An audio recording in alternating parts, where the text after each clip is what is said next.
Thank you. I have noticed in the last couple weeks in particular, I've been watching videos of, I've noticed horse slaughter and animals being killed, and it bothers me. It bothers me a lot. And Watch. Well, Do you look at roadkill also? I do, actually. But I think the idea is that I have around me animals that I love very much, and I feel as though I'm an ambassador to the universe, and I want to take good care of it.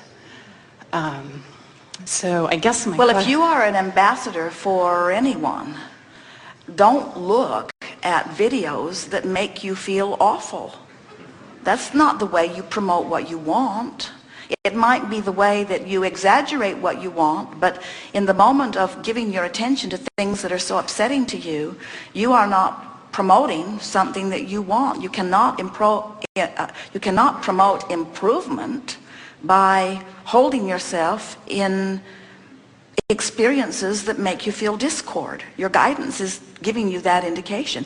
This feels bad because it's not helpful. This feels bad because it's not helpful. This feels bad because it's not helpful. This feels bad because it's not helpful. I don't watch them over and over again. I just watch them. I just wanted to. The reason I thought they were helpful is to educate me about what is happening so that I can do something positive. Well, there is something in that. In other words, when you know what you don't want, you know what you do want. Right. So if you said, last week I saw a video that was very upsetting to me, and it caused me to clarify what I'm wanting, and ever since then I've written this book about what I want and why I want it, and I've brought myself to such a place of exhilaration, then we would say that video served you really well, didn't it? It inspired you to what you want, and you were wise enough to turn your undivided attention toward what you want, and now the entire world is in a better place because you've shined a spotlight on the improvement, and you can tell by the improved way you feel that you've helped, you see. That isn't the way it sounded as you were telling the story, however. I was a little nervous. So as a added note on that, is the issue of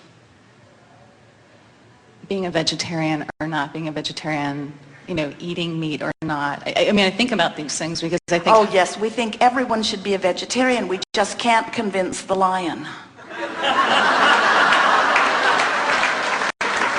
We give him bananas, we give him berries, we give him grass, we give him grain, and still he wants the lamb. Sarcasm doesn't become us either, does it?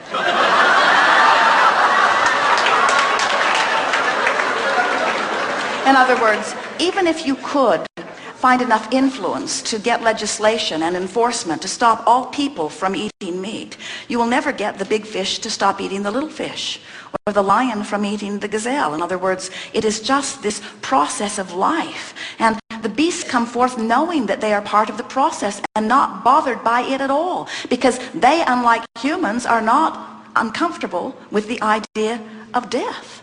In other words, they know that they are consciousness, and they romp in a body and then they croak, and then they romp in a body and then they croak, and they romp in a body and then they croak, and the croaking is so uneventful for them. Jerry and Esther, we told you about the chickens they had.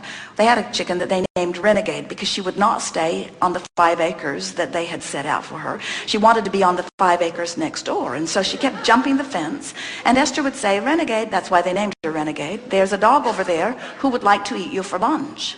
And Renegade said to Jerry and Esther on a regular basis, I would rather be free and be lunched than be confined and live long in this physical body. In other words, freedom really matters to me. So every day Renegade jumped the fence, and every day Esther would say, Renegade, you're really looking for trouble. Wouldn't you like the safety and security of this chicken yard? No, I prefer freedom, Renegade would say. And then one day Jerry felt something, sort of impulse, and he went out, and sure enough, the dog next door, a great big dog named Snuggles,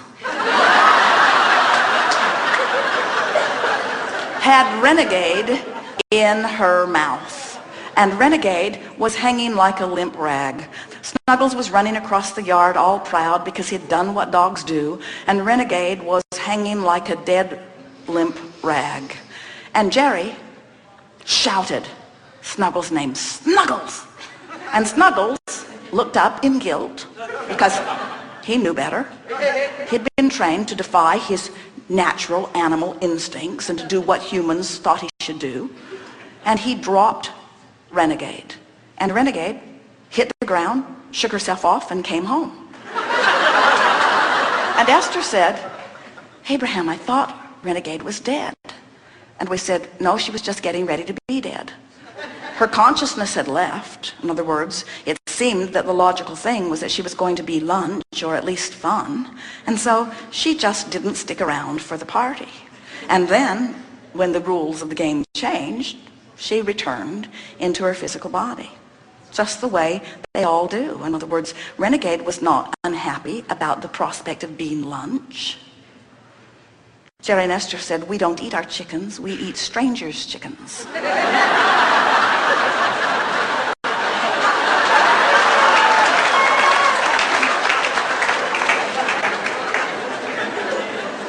And if you want to talk about life, if you want to talk about the deliciousness of physical experience, and there is deliciousness in physical experience, then what about all of the animals that are alive today because they are going to be food?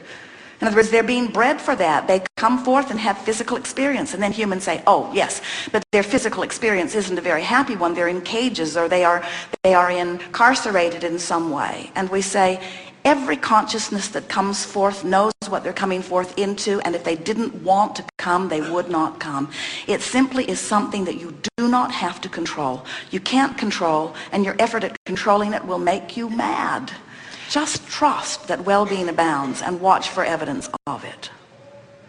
So you don't see the new little animals being born going, no, no, not this again. They come forth, they are frisky, they romp, they're glad to be alive, and then they croak.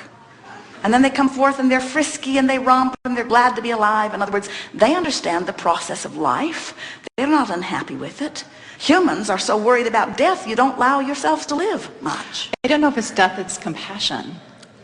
It's treating them with compassion while we're together. Well, the thing about that is that so many of you have watched so many movies where the director of the movie has tried to put human characteristics over the beast, that you think that they feel the same way you would feel under given circumstances. But they are much smarter than you are in that regard. They're tuned in, tapped in, turned on. They are source energy, and they don't fret in the way you do, and they do not suffer in the way you apply suffering to them. They just don't. Now, Jerry and Esther will get letters about this, especially if Jerry is unwise enough to put it on one of the weekly or monthly recordings.